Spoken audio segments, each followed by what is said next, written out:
नमस्कार दोस्तों, मैं आपका दोस्त सत्या चौधरी एक बार फिर आपसे सामने हूँ।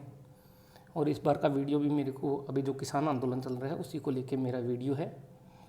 अभी किसान आंदोलन काफ़ी चर्चा में है, मीडिया में भी है, सोशल मीडिया में भी है और काफ़ी लोग इसके उत्सुक भी हैं कि किसान इतने एकदम से उग्र कैसे हो गए, वो सड़क पे कैसे आ गए। मैं एक बार फिर कह रहा हूँ कि जो बिल लेके आई है केंद्र सरकार वो किसानों के हित में है और इसके नाम पे किसान की राजनीति हो रही है। लेकिन जो रूलिंग पार्टी है उसके कोई लोग इन किसानों को टुकड़े टुकड़े गैंग के या खालिस्तानी या फिर देशद्रोही बोल रहे हैं, वो भी सही नहीं है। हकीकत में ये आ रही है कि जो किसान वहाँ पे आंदोलन कर रहे हैं उनको 99% किसान ऐसे हैं जिन्होंने ना तो बिल के बारे में कुछ पता है, ना उनको बिल में पढ़ा भी नहीं होगा। उनको जिस तरीके से बताया गया है कि ये किसान के विरोध में है तो उनको लगा कि हाँ किसान के विरोध के अंदर है और वो आगे आ गए हैं। मैं दावे के साथ मैं कह सकता हूँ कि वहाँ पे जितने भी नेता लोग हैं, जितने भी लोग हैं जो किसानों को भड़का लेके आए हैं, उन्होंने भी बिल नहीं पढ़ा होगा। यदि बिल पढ़ा होता तो इतनी ये बातें नहीं आती। तो सरकार क्या करना चाहिए था? इतना उग्र, इतना मिसअंडरस्टैंडिंग किसानों के बीच के अंदर कैसे आ गई और सरकार इसके लिए क्या कर सकती थी? सरकार को एक काम करना चाहिए था कि बिल को जिस भी भाषा के अंदर से, जिस भी किसान प्रदेश के किसान है जिस भाषा को समझते हैं, वो बिल्कुल सरल भाषा के अंदर उस बिल की एक एक कॉपी और साथ में उसका जो प्रत्येक राज्य का जो APMC एक्ट है उसकी कॉपी भी किसानों को दे देती और साथ में ये भी बताती कि जो पुराना एक्ट है मंडी का, उसके अंदर किसानों को कितना खर्चा लगता था और किस चीज़ का खर्चा लगता था। साथ में ये बताए कि सरकार ने MSP का जो मुद्दा आया हुआ है उसको उसके अंदर सरकार ने पिछले 20 साल के अंदर कितनी खरीद की है और कितनी कब कब कितनी खरीद हुई है, कौन सी कमोडिटी खरीद की है और किस स्टेट के अंदर केंद्र सरकार ने कितनी खरीद की है। कारण क्या है कि केंद्र सरकार बिल को नहीं समझा पा रही है और ये उसकी केंद्र सरकार की सबसे बड़ी विफलता है। APMC एक्ट की जो बात हो रही है, एक पुराना जो राज्य सरकारों के APMC एक्ट पहले ही राज्य सरकार के अधीन था। हर सरकार ने अपने हिसाब से APMC एक्ट बना रखा था जिसका मेन मुद्दा यही था कि किसान एक फसल बेचने के लिए मंडी में जाएगा, मंडी के अंदर जो ट्रेडर होंगे वो बोली लगाएंगे, वो माल खरीदेंगे और जो माल खरीद रहे हैं उसके पास में लाइसेंस होने वाली बात है। कोई भी APMC एक्ट था, किसी भी स्टेट का APMC एक्ट पुराना हो चाहे या नया केंद्र सरकार ने उसमें बदलाव किया है, उसके अंदर कहीं पे भी MSP का कोई जिक्र नहीं है। तो इसका मतलब MSP का कोई मुद्दा नहीं है, लेकिन किसानों को सबसे ज़्यादा MSP के नाम पे ही भड़काया जा रहा है और उसका फ़ायदा अपने छोटे छोटे नेता लोग हैं, वो जाके गाँव में, छोटे छोटे कस्बों में और किसानों को बोल रहे हैं कि सरकार MSP ख़त्म कर रही है, जबकि MSP का कहीं किसी में जिक्र नहीं कर। अभी रही बात इसको काउंटर करने की, क्योंकि विरोधी हैं वो आपके बात को विरोध करेंगे, तो BJP के नेता क्या कर रहे हैं या रूलिंग पार्टी के जो नेता हैं या जनता है या उनका सोशल मीडिया नेटवर्क है वो जनता को क्यों नहीं बता रहा? कारण क्या है कि मैं दावे के साथ कह सकता हूँ कि BJP के जो लोकल नेता हैं उन्होंने बिल नहीं पढ़ा। बिल पढ़ा होता तो वो जनता को बता सकते थे। अभी क्या हो रहा है कि इस बिल के किसान एक ऐसा मुद्दा है जिसके ऊपर हर कोई राजनीतिक अपनी रोटियां सेकना चाह रहा है। वो रोटियां सेकने के लिए हर कोई छुटभैया नेता भी आ रहे हैं। अभी बात आ रही है कि सबसे ज़्यादा मुखर जो जहाँ के नेता हैं वो पंजाब के हैं और कुछ पार्ट हरियाणा के भी नेता हैं। सड़क पे क्यों है जो किसान हैं वो सड़क पे क्यों है? तो इसके लिए हमें क्या करना पड़ेगा कि हरियाणा और पंजाब के अंदर या दूसरे स्टेट के अंदर जो मंडियां अभी तक जो चल रही थी वो कैसे ऑपरेट हो रही हैं, कैसे ऑपरेट होती थी, उसका काम करने का तरीका क्या था और वहाँ पे कौन आदमी क्या की कार्रवाई क्या होती थी, उसका कितना % कमीशन होता था, वो समझना ज़रूरी है।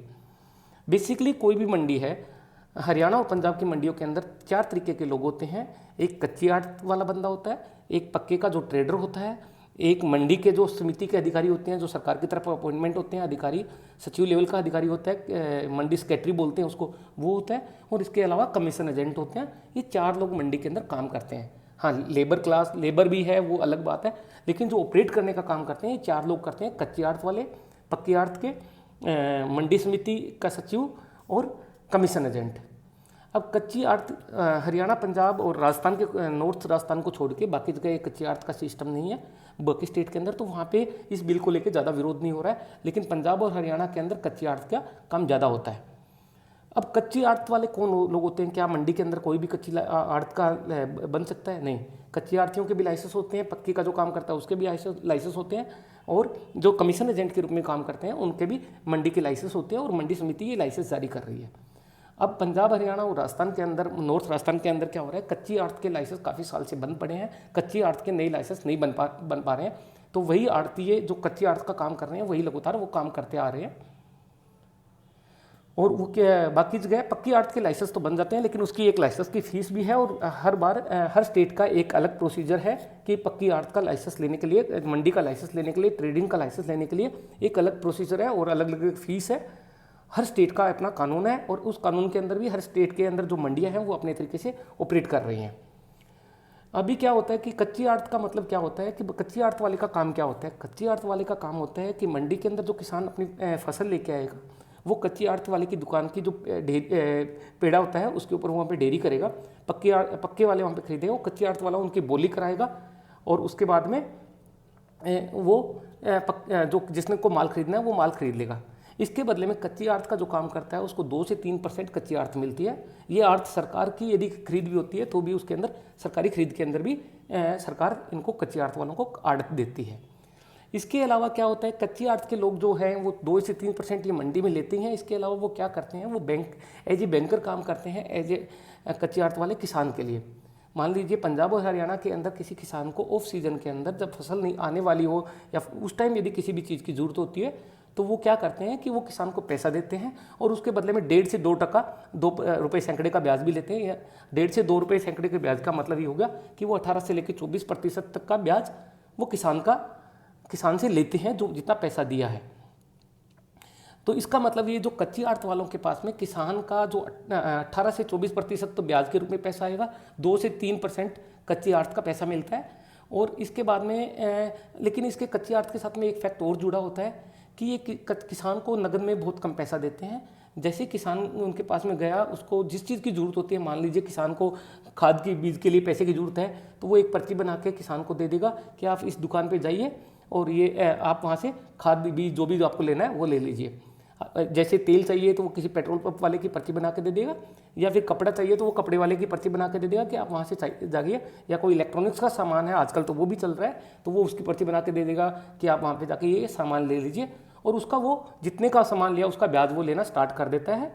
अब वो कहने वाली बात ये है कि वो लोग कौन हैं जिनसे ये सामान दिलाता है। ये ज़्यादातर क्या होते हैं, जो कच्ची आड़त की जिसकी दुकान होती है मंडी के अंदर, उसी के सगे संबंधी, चाचा ताऊ भाई भतीजा कोई होंगे जो दुकान खोल के बैठे होंगे और उनका काम भी वही वहाँ पे चलना चाहिए। अब क्या होता है कि अब इसके पास में क्या होता है कि इनको अपना जो कच्ची आड़त वाले हैं उनको पैसे की गारंटी कौन लेते हैं इनकी, कि ये पैसा जो अपने किसान को दिए वो वापस मिलेगा। इनकी गारंटी ये होती है कि किसान मंडी के बाहर तो कहीं बेचेगा नहीं और मंडी के अंदर आएगा तो मंडी के अंदर इसी आड़ती के पास में माल लेके आएगा। तो इसका मतलब ये होगा कि किसान का माल जब वो बेचने आएगा, पैसा जो खरीदने वाला है वो किसान उसको कच्ची आड़त वाले को देगा, कच्ची आड़त वाला अपना पैसा ब्याज वगैरह काट के वो दे देगा, उसको किसान को दे देगा जितना भी उसको बाकी बचा होगा।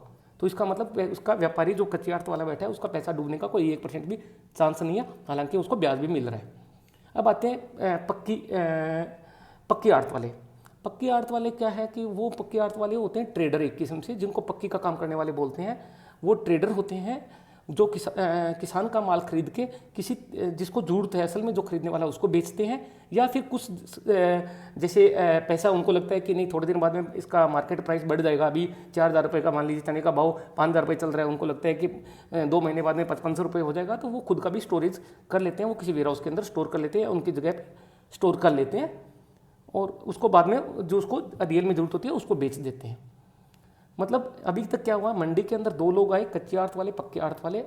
अभी तक क्या हुआ कि कोई भी असली खरीदार, मील वाला, प्लांट वाला है, वो अभी तक माल को लेकिन खरीद के नहीं गया है। अभी क्या करता है कि जिसको पक्के में, जिसको रियल में किसकी ज़रूरत है, या कोई एक्सपोर्टर कंपनी है या कोई बड़ी कॉरपोरेट कंपनी है जिसको माल खरीद के एक्सपोर्ट करना है, या फिर उसका आगे कुछ वैल्यू एडेड जैसे उसका ग्रेडिंग करके माल बेचना है या कुछ ऐसा करना है, वो अभी तक वो माल किससे खरीदते हैं, इन पक्की वालों से ही माल खरीदते हैं। मील वाला हो, चाहे मूंगफली का मील वाला है कोई, उसको मूंगफली चाहिए तो वो पक्की वालों से माल खरीदते हैं। और पक्की वाला उसी दिन यदि बेच रहा है या 1-2 दिन में बेच रहा है तो अपना 2% पक्की आड़त लगा के उसको सेल कर देता है, जिसको रियल में अभी माल चाहिए। इसका मतलब क्या हुआ कि किसान का 2 से 3% लग गया कच्ची आड़त और 2% लग गई पक्की आड़त। अभी अभी आ गई अभी मैंने 4 चीज़ें बताई थी, 2 का मैंने बता दिया। तीसरी चीज़ होती है मंडी के जो अधिकारी होते हैं, इसमें मंडी का क्या रोल होता है।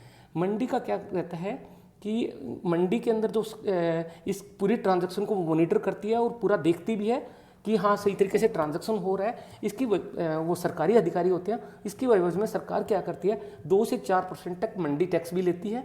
वो भी किसान के खाते से जाएगा इनडायरेक्टली, क्योंकि जो ट्रेडिंग कर रहा है उसको पता होता है कि मेरे को इतना मंडी टैक्स देना है। वो मंडी टैक्स भी सरकार के खाते में जाता है। इसका कहने का मतलब ये है सरकार इससे अपनी जेबें भी भर रही है, जो अल्टीमेटली किसके ऊपर जा रहा है, किसान की पॉकेट से जा रहा है। अब अभी क्या हुआ, अब आते हैं अपने चौथा मैंने बताया था कमीशन एजेंट। आप किसी भी बड़ी मंडी के अंदर जाओगे, जैसे राजस्थान के अंदर कोटा मंडी में चला जाइए, गंगानगर मंडी में जाइए, या गुजरात के अंदर किसी मंडी में चले जाइए, या किसी भी मंडी में जाओगे तो आपको सबसे ज़्यादा दुकानें कमीशन एजेंट की मिलेंगी। वहाँ पे सीधा लिखा होता है कमीशन एजेंट एंड मर्चेंट। तो इसके अंदर वो कमीशन एजेंट का काम क्या होता है, वो क्या काम करते हैं, वो ना तो माल खरीदते हैं ना बेचते हैं।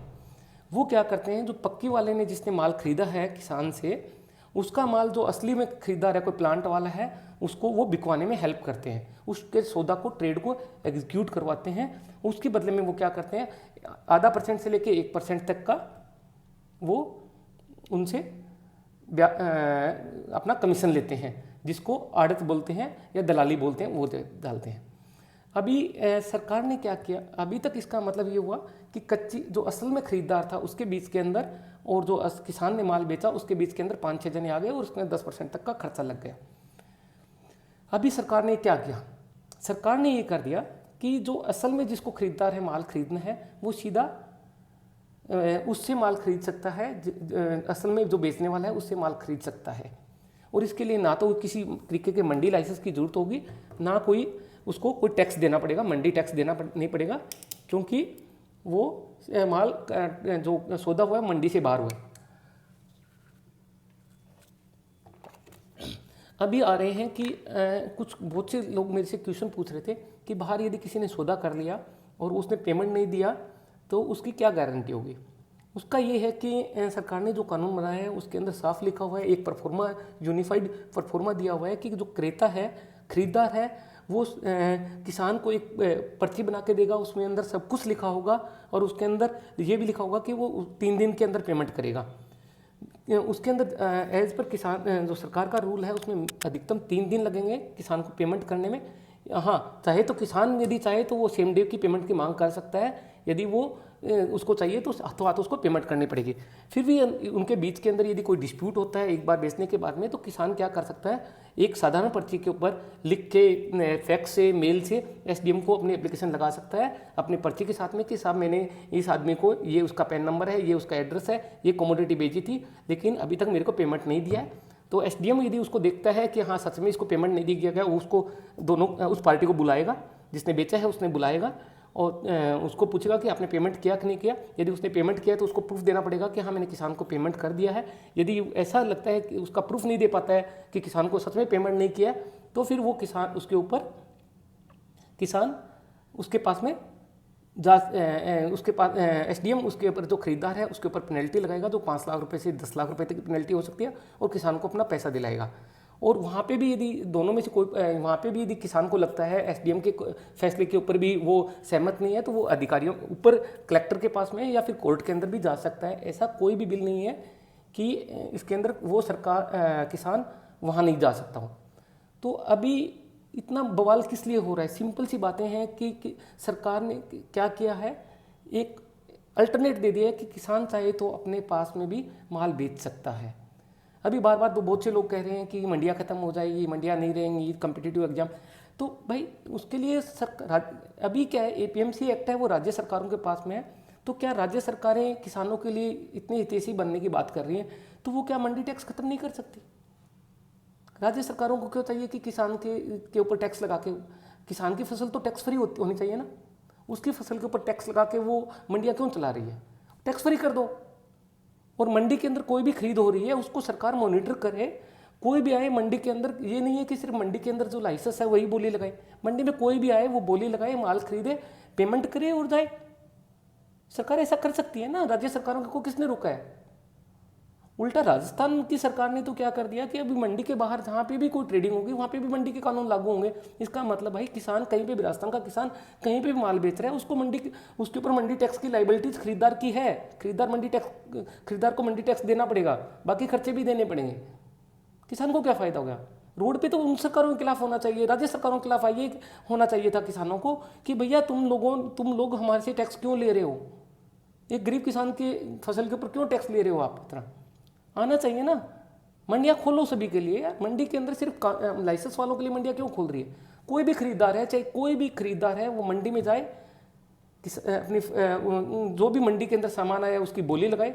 जितने ज़्यादा लोग बोली लगाने वाले होंगे उतना ही कम्पिटिटिव प्राइस किसान को मिलेगा।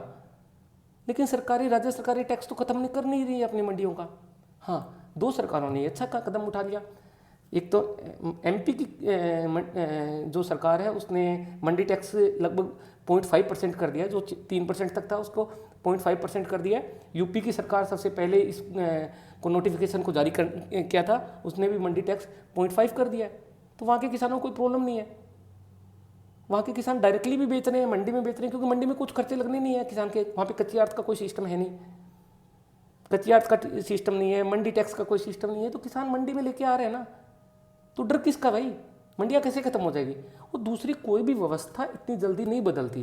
किसान जो पिछले 100-150 सालों से मंडियों में लेके जा रहा है अपनी फसल, तो वो एक दिन में बाहर नहीं बेचेगा। वो जिसको बेचेगा उसके पास में यदि उसका ट्रस्ट होगा तभी बेचेगा, हाथों हाथ पैसा मिलेगा तभी बेचेगा, अदरवाइज नहीं बेचेगा।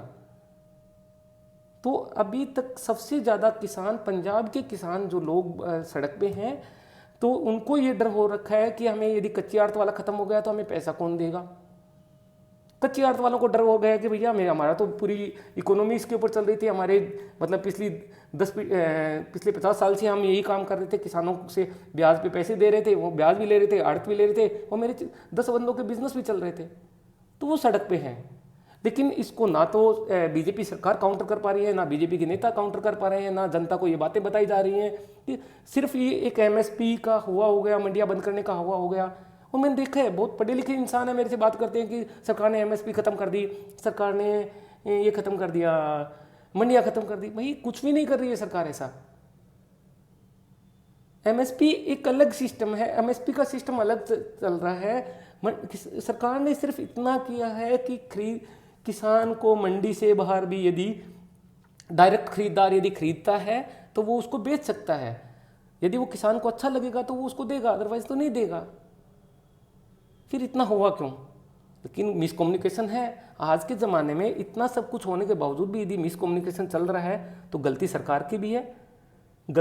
आपने मौका दे रहे हो आप विरोधियों को सवाल उठाने का, तो सरकार को चाहिए वो इस चीज़ को जल्दी से जल्दी क्लियर करे। और हाँ, ये जो वहाँ पे किसान हैं दिल्ली में, मुझे पता है किसान हैं वहाँ पे बैठे हैं, वो कोई टुकड़े टुकड़े गैंग के आदमी नहीं है। आप प्लीज़ उनको ये मत बोलिए कि टुकड़े टुकड़े गैंग के हैं, लेकिन उनको बिल समझाइए आप जाके। ये आपकी जिम्मेवारी है, आपकी सरकार ने बिल लेके आए हो, समझाइए उनको जाके।